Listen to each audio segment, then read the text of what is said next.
Samantala, pinasimple pero mas high-tech daw ang bagong plaka ng mga sasakyan na ilalabas ng LTO sa susunod na linggo. Pero ang itsura raw ng mga bagong plaka, tila mapapa-flashback Friday ka raw dahil mistulang mga plaka raw noon. Gaya ng mga antigong plaka ng isang kolektor na binisita ng saksing si Cesar Apolinario.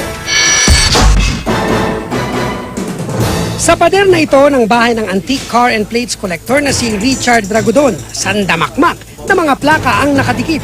Lahat pumasada sa iba't ibang yugto ng kasaysayan. Mula noong panahon ng mga Amerikano hanggang martial law. Gaya nitong ginamit ni dating Pangulong Ferdinand Marcos noong 1976. Dekada 80 pa raw nang magsimula siyang mangolekta ng mga plaka. Kapansin-pansing, simple lang ang disenyo ng mga plaka noon. May dalawang kulay lang at mula 2 hanggang 4 na numero ang nakasulat bukod sa hanggang 3 letra. Di tulad ngayon na masyado raw maraming kolorete. Kaya baka di mo nga raw mabasa sa malayo.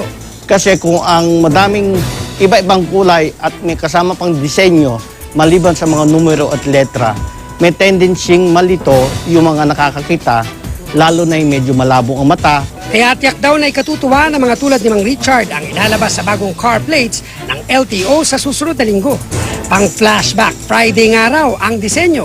Puti lang ang plaka at itim ang kulay ng 3 pa ring letra.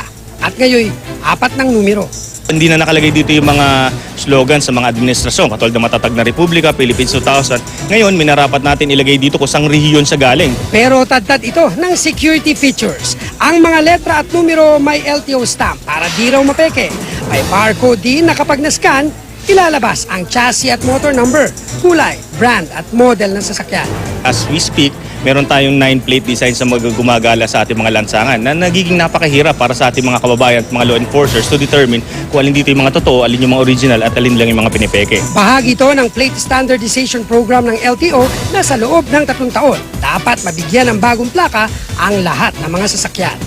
Ang pinasimple at pina-high-tech na mga plaka para raw sa kapakanan ng mga motorista.